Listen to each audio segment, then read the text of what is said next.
Se você acha que foi mal na prova da ETEC e tá se sentindo burro por isso, tá aí se culpando e com muita vergonha porque todo mundo que você conhece tirou uma nota maior que a sua, meu anjão, acalma esse coraçãozinho, porque hoje eu vim te contar o porquê que você não é uma pessoa burra e se você ficar até o final desse vídeo, você vai descobrir que nem tudo tá perdido.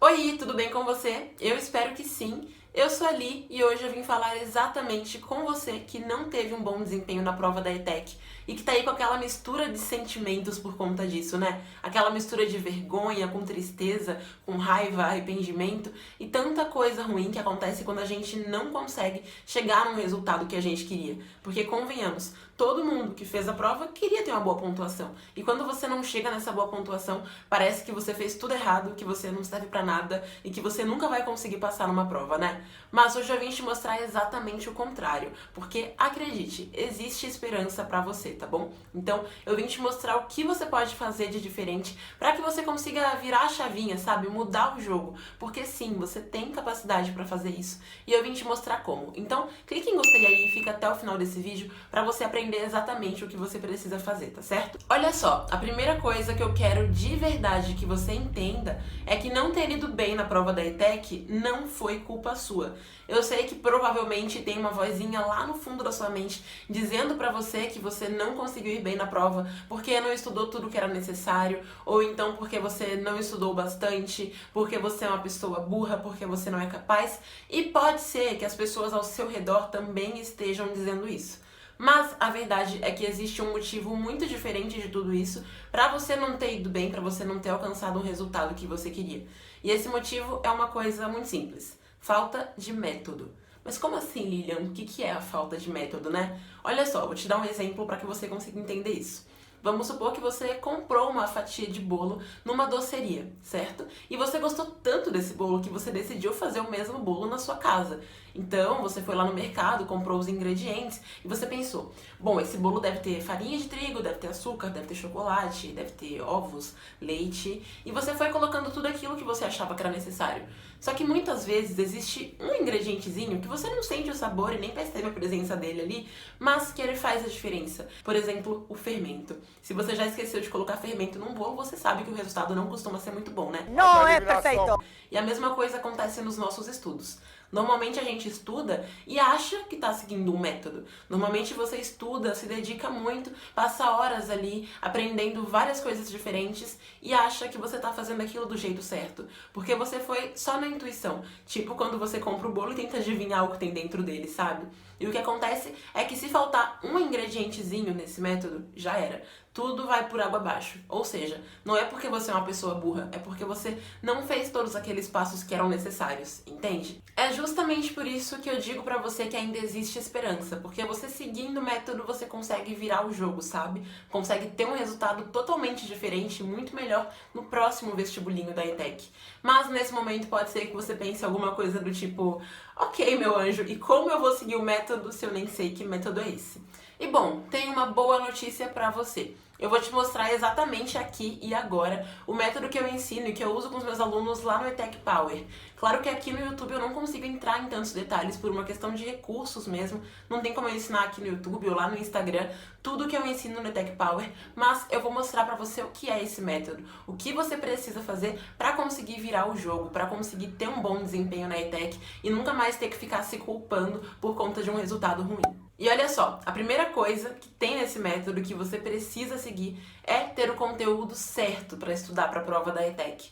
Tem muita gente que fica devorando milhares de livros, usando centenas de apostilas, assistindo a 1 bilhão de videoaulas e aí depois quando chega na prova percebe que nada daquilo tinha relação com o conteúdo que foi cobrado. Às vezes o assunto é até o mesmo, só que a maneira como você estudou é de um jeito que jamais cairia na prova da ETEC. E isso acontece por um simples motivo. Cada prova tem um perfil, cada prova tem um padrão, sabe? É como se fosse o nosso DNA. Se você pegasse o DNA da sua melhor amiga e colocasse em você, com certeza daria alguma coisa errada, porque vocês são pessoas diferentes, né?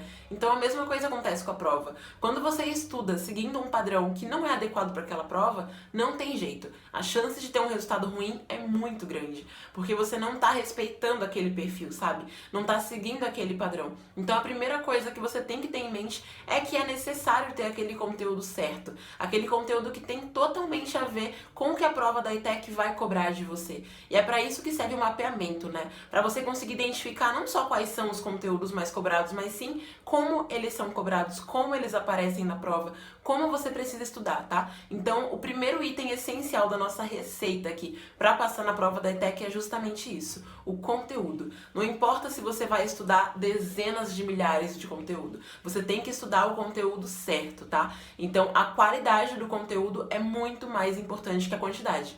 Até mesmo porque a prova da ETEC só tem 50 questões, né? Então, foca no conteúdo certo, no conteúdo de qualidade e que tenha relação com o perfil daquela prova, que tenha o DNA da ETEC, tá bom? Agora a gente vai para a segunda parte, que é uma coisa realmente essencial. E eu vou te dizer uma coisa bem sincera mesmo, tá? Quase todo mundo que não passa na ETEC é justamente porque não fez isso. Seja porque nunca ouviu falar sobre isso, ou então porque até escutou uma vez ou outra, mas não levou a sério porque parecia bobagem, que é o estudo ativo. A verdade é que existem duas maneiras de você estudar, e as duas são importantes, só que elas precisam ser feitas em conjunto. Você não pode fazer só o estudo passivo e não fazer o estudo ativo. E é exatamente o que muita gente faz, né? Quase todo mundo é aluno, sabe? Tá ali só pegando passivamente aquele conteúdo, absorvendo uma informação ou outra e deixando tudo aquilo vagando pela mente, como se fossem, sei lá, pedacinhos de papel caindo do céu, sabe?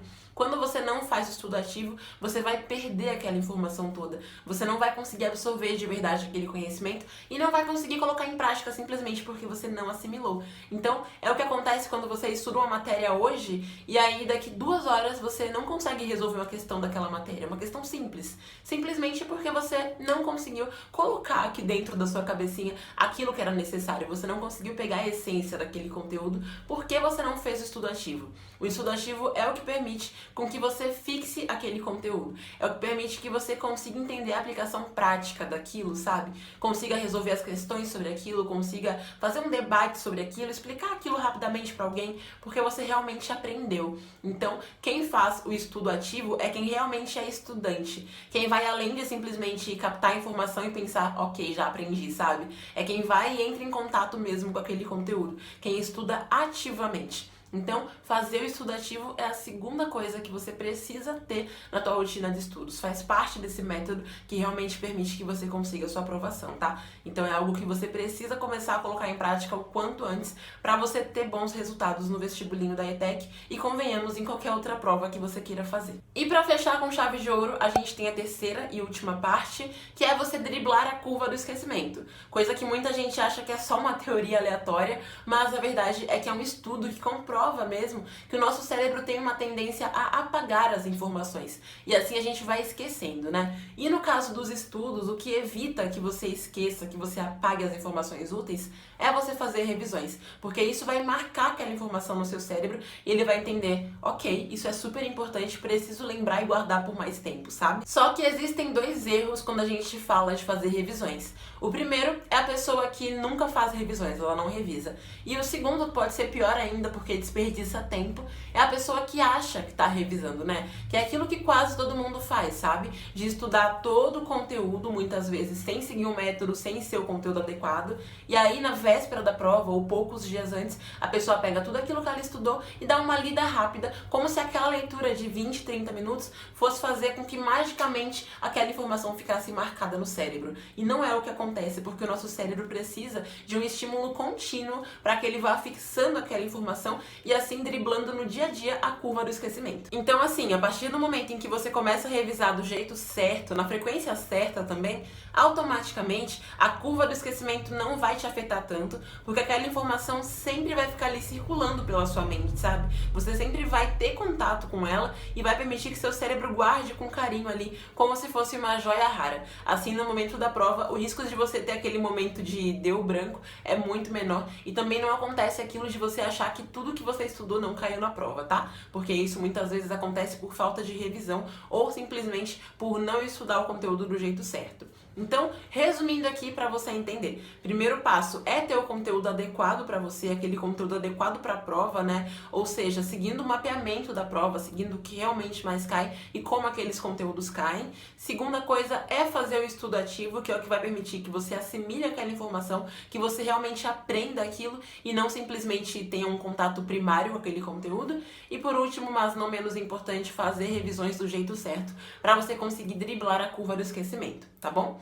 E bom, agora que chegamos ao fim desse vídeo, então, deixa um gostei aqui e me conta o que você achou, me conta se você vai colocar esse método em prática para conseguir ter um desempenho muito melhor na próxima prova e até mesmo nos seus estudos em geral, tá bom?